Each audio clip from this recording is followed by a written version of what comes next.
Fellow Romans, it is I, Pilate. What a great opportunity to finally be with some of my own people.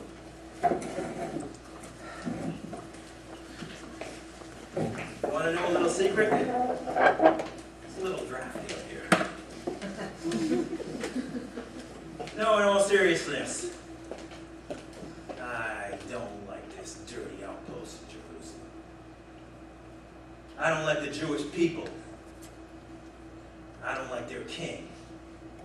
If any king could be of any significance under Caesar in Rome. I don't like their so-called moral leaders, the Sanhedrin and the high priest.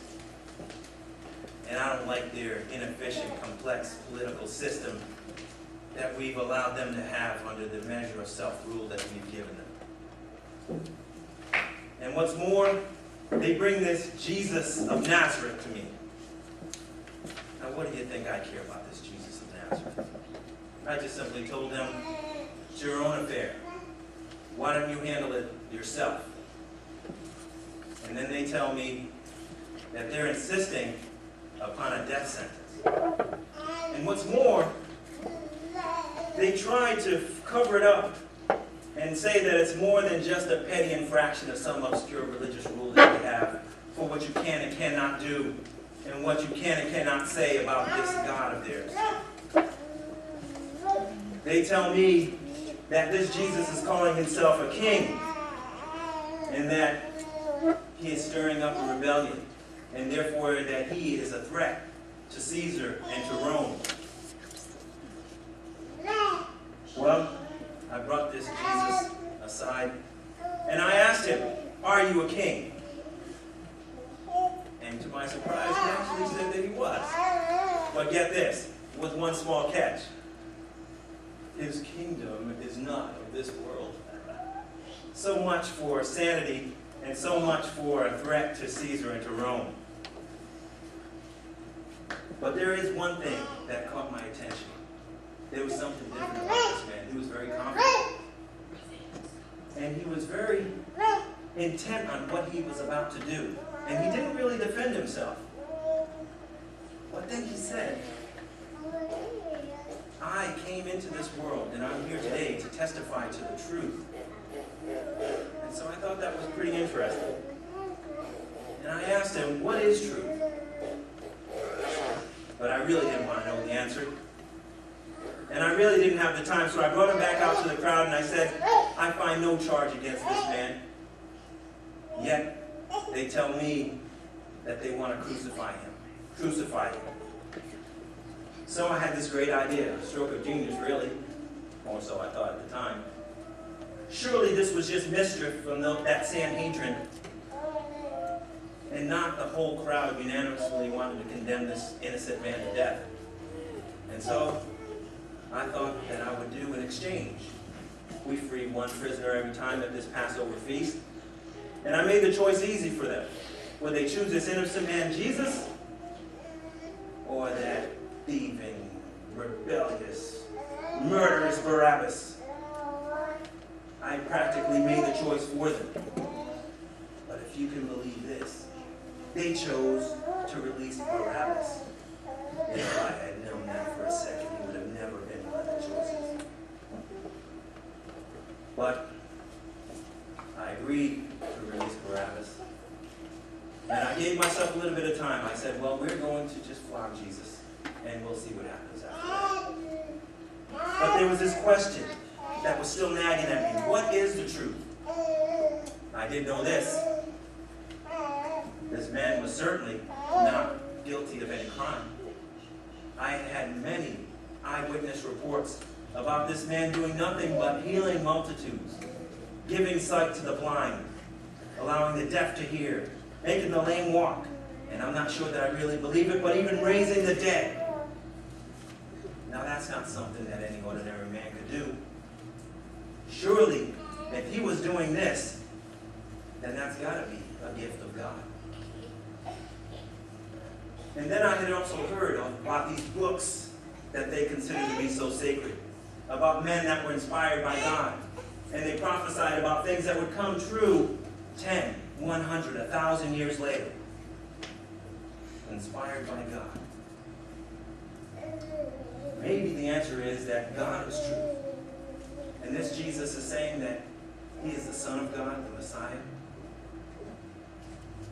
There were other people that were saying that the law was given through Moses and that truth and grace came through Jesus Christ. This same Jesus that I have in my possession to hand over to death or to release. And I had also heard reports of these things that Jesus had said, that those who do evil do it in the darkness and don't come into the light because they don't want their deeds to be seen. But those on the side of truth, they come into the light so that their deeds can be seen and so that all will know that these deeds come from God. And then there are things that I heard that he said to his disciples. Things like, if you abide in my word, then you will know the truth, and the truth will set you free. And one that was particularly haunting to me. I am the way, the truth, and the life. No one comes to the Father except through me. Could this be? If God is truth, and this man is God, could the answer to my question be standing before me?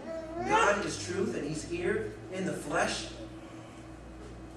Well, I suppose it didn't really matter. Because the soldiers brought Jesus back to me, and they were not merciful to him at all. He stands there broken before his people. And surely that would be enough, is what I was thinking. And they could see that he was punished severely. And you know, I had even sent him back to Herod, this so-called King Herod, who also found nothing wrong with this man and just sent him back to me to do his dirty work. So I asked Jesus in private one more time, even though we're standing before the crowd, Jesus, will you not defend yourself? If not, let's be honest here. You're a dead man. And he looks at me as confident as he had been before, as bleeding and broken as he was. And he told me that I had no power over him. And that the only power I had came from God above. Well,